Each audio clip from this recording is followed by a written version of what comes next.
There's one phrase you should never say to a narcissist, especially if you recognize yourself as the family scapegoat. A seemingly innocent phrase, but one that can unleash a storm of psychological destruction that you might not be prepared to face.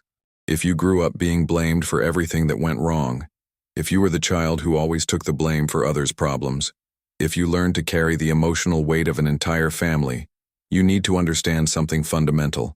There's a hidden pattern at play, a psychological mechanism as subtle as it is devastating.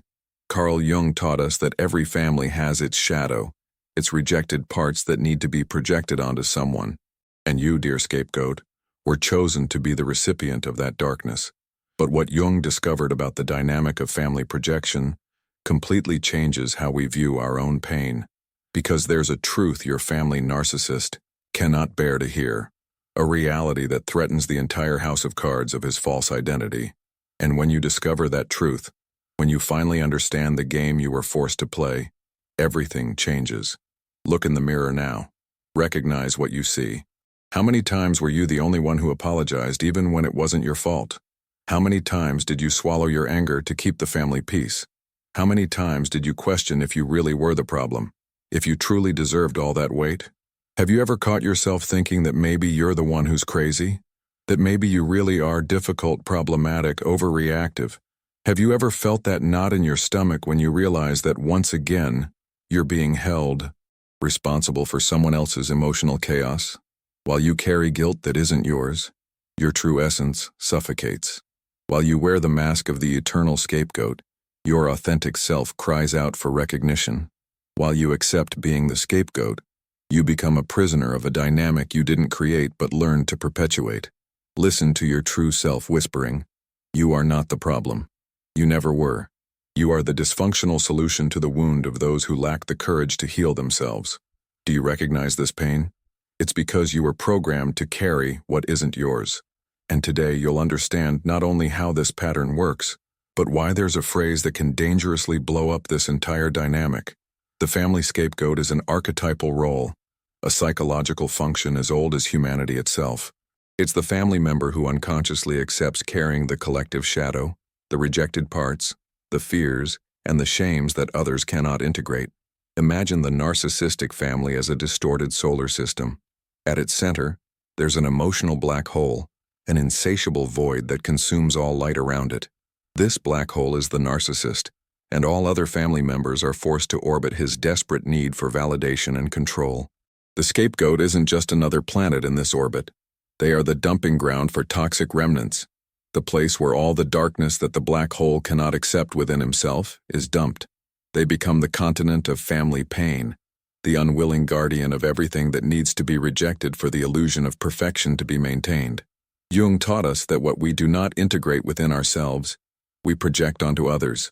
The narcissist, unable to cope with his own vulnerability, shame, and inadequacy, projects these characteristics onto the scapegoat, and thus the dynamic is born. One needs to be perfect, the other needs to be imperfect. One needs to always be right, the other needs to always be wrong. This is the root of your pain. You weren't born problematic. You were shaped to be the repository of problems that others didn't want to face. The first reason you should never reveal your true nature to a narcissist is simple. You will become the target of a campaign of psychological annihilation. When you say, "I feel like a scapegoat," you're doing something the narcissist cannot tolerate. You're naming the pattern. You're pulling back the veil on the family dynamic. You're refusing to silently carry the guilt. The narcissist lives in denial. His psychological survival depends on maintaining the illusion that he is the victim, that others are the problem. When you identify as the scapegoat, you are, in essence, pointing to the real problem, his sick need to project his shadow. The second reason is even more dangerous. You activate the narcissist's most primitive defense mechanism, which is the destruction of the source of truth. The narcissist cannot handle mirrors. When you recognize yourself as the scapegoat, you become a mirror reflecting the reality he has spent his entire life denying. And mirrors, for the narcissist, must be broken. He will intensify the attacks. He will mobilize other family members against you. He will create even more distorted narratives to prove that you truly are the problem. The gaslighting will become more sophisticated, more cruel, more targeted. The third reason is that you lose the element of surprise in your own healing. When you're still in the awakening process, when you're still learning to see the patterns, you need psychological space to strengthen yourself. Revealing your awareness prematurely is like showing your cards before you have a strong enough hand to play. The narcissist is an expert at destroying seeds of awareness. He knows exactly how to plant doubts in your mind, how to make you question your own perceptions, how to convince you that you're imagining things. The fourth reason is that you expose yourself to psychological violence, specifically aimed at breaking your newfound awareness. The narcissist won't just attack you, he will attack your attempt to heal. He will ridicule your journey of self-discovery. He will turn your search for truth into further evidence that you are problematic, dramatic, a victim. He will use phrases like, "There you go again with those crazy theories. You always make excuses for your problems. Everyone's a narcissist in your head. You're the real narcissist here." The fifth reason is the cruelest of all. You offer the narcissist the perfect ammunition to destroy your credibility with other family members. When you identify as the scapegoat, the narcissist immediately translates that as, "Look, now they're playing the victim. They want people to feel sorry for them. They're trying to make us the villains in their story." Your honest attempt to name your pain becomes, in the narcissist's hands, the final proof that you are manipulative, dramatic, and disturbed. Other family members, already conditioned by the narcissist's narrative, may turn against you with even greater force. The sixth and final reason is the deepest. You interrupt your own journey of individuation by seeking external validation for your internal truth. Jung taught us that individuation is an internal process. It's the journey of becoming who you truly are, regardless of others' approval or understanding. When you reveal your awareness to the narcissist, you are, unconsciously, seeking for him to validate your perception. But validation from a narcissist is impossible. He cannot validate your truth because your truth threatens his reality. Seeking that validation is like asking a vampire to bless you with holy water. True healing happens when you stop needing the narcissist to acknowledge what he did, when you stop waiting for him to apologize, when you stop trying to make him understand the impact of his actions. Your healing doesn't depend on his awareness. Your freedom doesn't depend on his change. Your truth doesn't depend on his validation. Now that you understand why this phrase is dangerous, how do you begin to heal without putting yourself at risk? The first tool is strategic silence. Keep your awakening journey safe. Share your discoveries with therapists, support groups, friends who demonstrate the ability to see beyond family narratives, but not with the narcissist. The second tool is the projected shadow journal. Write about the moments when you feel you're carrying guilt that isn't yours. Identify the patterns. Ask yourself, does this guilt truly belong to me, or is it being projected onto me? The third tool is dialogue with your inner child, that part of you that learned to be the scapegoat to survive. Talk to them.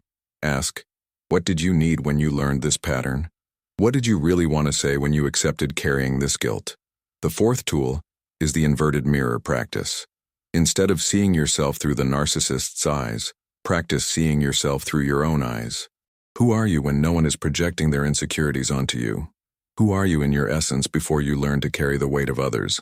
The fifth tool is reframing your role. You're not the scapegoat because you're weak or because you deserve it. You became the scapegoat because you have an extraordinary empathic capacity, because you can feel the pain of others, because you have enough strength to carry heavy burdens. These characteristics are not flaws. They are gifts that were distorted by a dysfunctional family system. Your sensitivity is a superpower that was used against you. Now it's time to use it to your advantage. You are no longer the scapegoat. That phase of your life is over. You are now the conscious observer of your own story. You are the archaeologist of your own psyche, excavating the layers of conditioning to find the treasure of your true identity. You no longer need to carry anyone's shadow. You no longer need to be the dumping ground for others' pain. You no longer need to wear the mask of the eternal scapegoat. Recognize your strength. You survived a system that tried to erase your essence. You developed an incredible ability to perceive hidden dynamics. You have deep compassion for others who have suffered as you have. Integrate your story. The pain you carried wasn't in vain if it transforms into wisdom. The weight you bore wasn't useless if it transforms into strength to help others free themselves. You are the living proof that it's possible to break family patterns. You are the evidence that awareness can overcome conditioning. You are the hero of your own journey of individuation. Comment which of these 6 reasons impacted you the most. Share your experience, but remember, your healing happens in safe silence, far from ears that cannot bear your truth. Like if you felt the courage to stop carrying what isn't yours. Subscribe to continue this journey of liberation from the narcissistic family dynamic. The wounded child within you is finally being seen. The scapegoat is transforming into the healer. The victim is becoming the victor. Your journey of individuation began the moment you questioned if you really were the problem. Now, keep walking towards who you always were, beneath all the projections and others' expectations. Integrate.